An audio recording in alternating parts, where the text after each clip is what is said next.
And next we move on to what next question. Boleh tak Izzati kongsikan sikit beberapa strategi praktikal nak bangunkan martabat diri yang pendengar boleh mulakan hari ni? Okay. Boleh. Okay. Beberapa strategi teknik praktikal ya. Saya lebih kepada journaling. Sebenarnya ada banyak cara, if we macam kalau kita scroll through macam IG ke TikTok ke, there's a lot tau of macam self esteem punya accounts yang ajar kita macam cara-cara praktikal untuk develop our self worth dan self esteem ni. Tapi saya lebih kepada menulis dan juga journaling sebab it's closer to me. Saya rasa lebih senang untuk keluarkan saya punya all of the things I've been feeling that day, all of the things yang I'm starting to doubt about myself. Saya akan masukkan dalam satu buku, and buku tu saya akan bilik bila saya macam ada masa, sebab kita pun uni student, kita busy kan biasanya, ada masa nak duduk, I will duduk and then saya buka. Bila saya buka, saya akan tulis a recollection of macam that week, ataupun kalau sempat that day. Kalau that week, it will go macam okay, apa yang saya paling suka about this week, apa yang saya rasa macam I've been macam, apa yang saya rasa saya asyik salahkan diri saya je about this week. Sama ada saya macam I procrastinate a lot this week. Apa yang saya rasa macam saya nak improve, and something yang saya boleh improve, bukan something yang macam saya rasa ni salah saya. Tak, bila saya rasa okay, I've done bad on this, I should improve it. Jadi bila saya tulis, saya nampak yang I can see improvement tau. Bila kita tulis something kan, okay, this week kita rasa macam my self esteem is macam I tak confident in this area. I tak confident in this skill. Tapi bila kita tulis, okay, kita buat goal. I will set a goal that I will improve on this skill by the end of this month. So bila at the end of the month yang satu lagi tu, you should check the previous tu, and bila kita belik satu buku tu and apa yang kita dah tulis, kita akan rasa macam wow, jauhnya saya dah pergi, you know. It's a feeling macam yang buat kita rasa macam a pat on the back, sebab kita dah berjaya go from one state to one state. Of course, strategi ni, it's not a strategy, it's more to macam self-reflection and recollection tau, which helps in ensuring that kita boleh kita tahu kita punya where we stand and how we should slowly bangunkan martabat diri kita, our self-esteem tu kan, on certain skills and topics. And also I also believe that bila kita macam cara untuk bangun cara antara strategi praktikal yang lain is to always practice. Sebab bagi saya self-esteem ni it's a lot to do with confidence tau. And confidence is not something that you are born with. You tak lahir-lahir and dah ada confidence tu, tak. It's something that you build slowly, and practicing is one of the great things dalam memastikan yang kita punya confidence tu tak jadi macam stagnant. Sebab sometimes kita macam okay, just kita plan and then kita terus buat, but you actually have to practice. Sebab bila kita practice, contoh kan, kita practice depan cermin, okay, kita dah tak rasa nervous, kita practice depan our friends, and at that point maybe kita akan nervous tau, kita akan rasa macam oh no, nervousnya. Tapi once we overcome that, bila kita pergi dekat halayak ramai pula, we can overcome that too, sebab kita dah practice banyak. Tu antara my strategi lah yang praktikal yang saya gunakan. Wah, hebat. So maksudnya kita boleh self-reflect diri kita melalui macam kita buat diary macam tu lah kan, so that we can see progress lah. Okay, good. So I think that's our listener can take note also. And next, boleh tak Izzati bagi tahu macam mana cara untuk menetapkan had yang sihat dalam hubungan atau situasi tertentu supaya dapat mengekalkan harga diri dan martabat diri? Okay. Menetapkan had, so macam boundary kan, dalam sesuatu tu. Okay. So saya sebenarnya ada macam hubungan yang very personal dengan boundary ni, sebab I used to be a chronic people pleaser. Maknanya saya seorang yang sangat-sangat tend to accommodate to people. Not that it's a bad thing, tapi sometimes it's at a point yang sampai saya korbankan apa yang saya rasa and pendapat saya towards something, which is very bad. Sebab once kita sacrifice kita punya own opinions, kita akan makin lama kita akan rasa macam opinion kita doesn't matter anymore, and it's very it's very bad lah for your harga diri dan juga martabat diri. Sebab once you feel like your opinion and you punya contribution to tak matter, you'll just end up feeling macam worse, macam tu lah. Okay, so bagaimana untuk menetapkan boundary kan? So I've learned quite the hard way lah, yang untuk menetapkan boundary ni, kita first kena ada boundary yang kita set untuk diri kita. Macam setengah kan, boundary is very different from for a lot of people. Setengah orang ada macam different boundaries and setengah orang ada different. So what you need to do adalah kita kena outline kan boundary kita for like certain something, apa yang kita macam tak boleh. For example macam okay, bagi saya sharing our assignments, okay, for example sharing assignments, sharing tips is something yang bagi saya sangat I love to do, sebab to me it's accommodating and helping others, right? But I would put a boundary at letting people tiru sebiji-sebiji my assignment.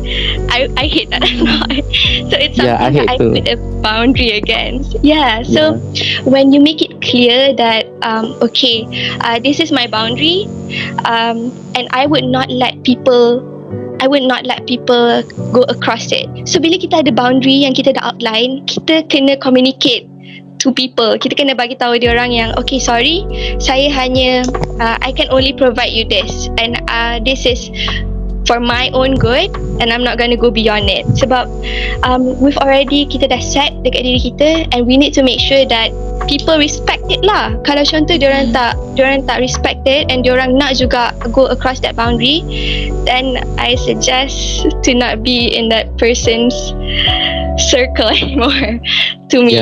Sebab you can ataupun boleh je, tapi cuba avoid macam giving or like letting them go against your boundary tau, sebab it's not good for you yourself. And boundary ni betul.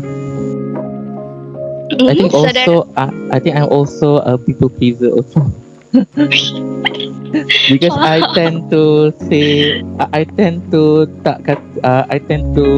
avoid my opinion. I macam voice out my opinion and tend to say no lah. Susah tu nak cakap no to people. When people ajak something, I macam susah nak say no. So I just follow dia. Kalau diorang ajak ni okay, tapi sebenarnya I tak nak. Faham tak? Is that a people pleaser also? Oh, it is, but it's unless it's not macam menyakiti, okay kot, tapi Okay. I think Saudara Afiq maybe can start saying no at the littlest macam things tau. Macam maybe kalau diorang kata jom, ataupun you can simply bagi diorang macam contoh diorang kata okay jom buat ni, tapi you tell them I'm sorry, no, sebab nak buat benda lain. So you can say no with a reason, or macam sebab actually kalau about boundary ni, no tu is enough already, tak payah bagi reason pun kan. But if you feel guilty nak tolak, you can give them a reason, or like macam cakap lah maybe macam oh sorry, I'm not comfortable to go, ataupun sorry, rasa macam busy, sorry penat. You can say that, and a good friend will understand. A good friend will understand. Yeah, I will remember that. Okay. And then Ada, is there anything you want to share about setting the boundaries? Setting the boundaries? So ada apa-apa lagi ke? Izzati nak share? Maybe tak ada dah kot. But remember to set your boundaries, everyone. Very important. Okay? Yeah, true. And then I would like to ask, pernah tak ada rasa kurang yakin dengan diri sebelum pertandingan ke, sebelum nak masuk buat sesuatu ke? Ada tak rasa? Mestilah pernah. Bukan manusia kalau tak pernah kan. So macam mana Izzati atasi kalau pernah rasa macam tu? Okay lah, nearest one kan, masa debate yang naik chancellor tu, kan kita orang punya first 3 rounds online kan, and then the next day we had to, kita orang kena pergi 𝑬𝑷𝑰𝑺𝑐 untuk buat face to face punya debate. And masa tu I was very very nervous tau, because I didn't know what to expect. Lagi-lagi sebab orang kita tak kenal kan, kita nak debate ni, and we have to macam, kita tak tahu topik, and so we were very macam saya sangat macam nervous lah. But what we did as macam yang semua yang masuk debate tu, we booked the NLC, New Learning Center tu, and then we scorch through Google. Kita orang memang cari dalam Google tu, kita orang Google everything we can find, lepas tu kita orang share with each other, and it's comforting because you know that these people are doing the same thing as you do. Diorang rasa benda yang sama, and we're in this together. So bila you fikir macam tu kan, mesti you fikir macam mesti yang dekat Bangi tu pun rasa benda sama kan. So bila you rasa macam semua orang rasa benda sama, you feel calmer lah bagi saya. Sebab it will always happen. Sebab bagi saya pun, every time I have something important, bila saya kena buat sesuatu yang memang di luar comfort zone saya akan nervous. Saya akan sangat-sangat nervous. But reach out to people and share your opinions with each other. Make sure that you're around people lah. Bagi saya, you'll feel better that way. So next question, ada tak tips yang Izzati boleh bagi, tips untuk mencari keseimbangan, untuk mencari seseorang yang yakin, bukannya seorang yang mempunyai low esteem ataupun overconfident. So we want to make it balance lah between low self-esteem and also overconfident. Ada tips tak? Tips, okay. When bila kita bercakap tentang confident ni, betul, it can lead to macam either low self-esteem atau overconfident kan. Okay, low self-esteem ni kurang dia dekat confidence. Overconfident ni kurang dia kat mana? Cuba teka. Low self-esteem? Boleh lah, tapi Okay, overconfident. Overconfident kurang dia dekat awareness. Yes, very true. Okay, the correct bukanlah correct, it's awareness and also humility. Maknanya rasa rendah diri tu. So when you are aware, macam contoh kan, memanglah setiap orang dia ada topik yang they're very confident about, tapi ada setengah topik yang bila orang yang macam they're confident tapi diorang ada awareness and the humility yang okay, I don't really know this topic, I should learn from someone. That's when you balance it out. Sebab bila you ada macam, you ada rasa saya ni hanyalah hamba di dunia yang nak belajar, something macam tu, you have the humility tapi you yakin that you can learn from people, you confident yang you boleh belajar supaya you tahu benda tu. That's the balance that you need. Sebab bila ada confidence, you need to have awareness of the situation, of siapa diri you, apa yang orang lain lebih tahu, and you need to have the humility untuk mengaku yang I don't know this thing, saya kena belajar.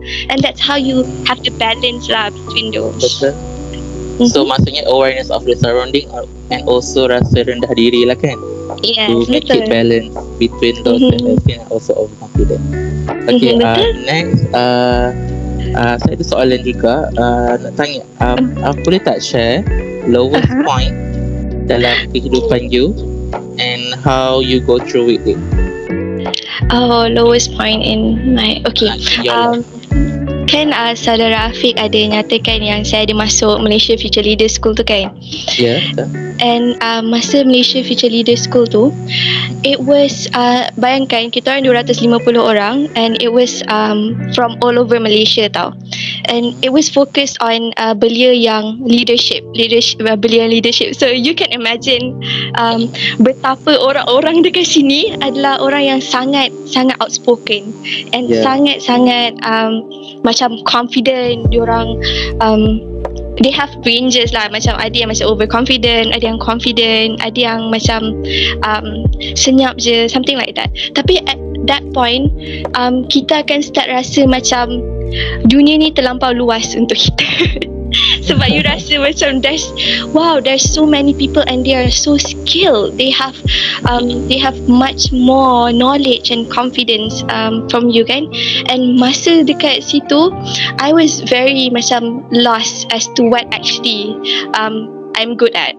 Sebab semua orang lagi, you will find people yang lagi hebat daripada you. And dekat situ I started to ponder on macam either my skills were actually skills ataupun just something yang I'm proud or confident about tau. Tapi when you go there also, you start to learn from people. Dia macam you belajar yang in order for kita to actually macam maintain lah kita punya self-worth and self-esteem ni, we need to voice out bila kita rasa macam contoh they need an opinion, walaupun banyak, memang ramai, you rasa macam hebat lah opinion diorang ni, you need to give yours, you kena bagi juga yours. Sebab it's not about opinion siapa paling hebat tau, it's about you voicing out and you bagi tahu orang ni opinion saya and saya percaya dengan benda ni, and it gives you macam the freedom untuk berada dalam tu, because you believe that your self-worth in being there is macam absolute. Dia bukannya macam diorang ni lagi hebat tak. No, I'm worth it. Memang I was chosen because I'm supposed to be there. And it's something yang we all need to learn at one point lah. Kita akan hadapi macam I think dekat MFLS tu we're just mild, sebab saya rasa nanti bila kita kerja nanti lagi lah rasa macam besarnya dunia ni kan. Macam lagi lah rasa macam so many skilled people. Tapi we also need to learn yang orang ni dia banyak background. Some people were more privileged to have more exposure, some people have more experience because they were born earlier, and kita kena tengok benda tu so we don't feel down or like we don't feel macam enough. Sebab everyone has macam steps in their life kan, yang they have to take it slowly lah. You shouldn't beat yourself up. Tu je rasanya. Kita pun kena validate juga kan our strength and our weaknesses. Betul. So that we can learn also from others. Okay. So this is my last question to you, Izzati, since we're running out of time. Okay. So apa pesanan ataupun nasihat terakhir yang Izzati nak sampaikan kepada pendengar podcast kita yang pertama tentang membangunkan harga diri dan juga martabat diri? Okay. So nasihat terakhir. Last word. So when kita fikir about development of self-worth dan juga self-esteem ni kan, always look back on macam masa kita, I feel like masa when we were children, there's no such thing as macam self-worth or self-esteem tinggi rendah, because when you were born you were given the curiosity untuk explore kan, and the emotional support from your parents, unless there macam ada certain circumstances yang buat you macam lain kan. And I want you to look back when you think about self-worth and self-esteem, you look back at your 4-year-old self and you try to think, macam kan sekarang you beat up yourself kan, you rasa macam I'm so bad at this, I'm not skilled enough. Imagine saying that to your 4-year-old self. You wouldn't, because you know that she or he means a lot and they should be able to grow in an environment where they are loved, where they are validated kan, macam Saudara Rafiq cakap tadi. So when you always remember that the person that you are right now is also the same person you were when you were 4 years old. So bila you cakap, bila you say negative things about yourself, you're also saying negative things about that 4-year-old child. And it's not something that will help you in developing yourself. Always look at yourself kindly. Kalau tak ada orang nak pat your back, pat your own back. Always be there for yourself. Of course, it's important to have macam supportive macam system kan untuk support kita. But it should always be you first. You should be your own support. And being your own support takes a lot of healing and also developing. So you shouldn't beat yourself up kalau macam lambat ke, rasa macam kenapa lah tak jadi macam at one point jadi macam this perfect it girl, it boy kan. No, it takes time. So the 3 things, it takes time. When you talk bad about yourself, you're also talking bad about that 4-year-old child in you. And also always be your own support system, because that's very important. Jadi itu saja daripada saya. I think also I pun ada pesanan terakhir jugalah untuk pendengar kita, sebab banyak input yang dapat daripada Izzati hari ni. So I think when my self-esteem going higher right now. Sebab I lately memang macam banyak self-doubt, banyak macam kurang yakin when facing people. Macam I can do this, but when I facing more skilled people, I think I'm down.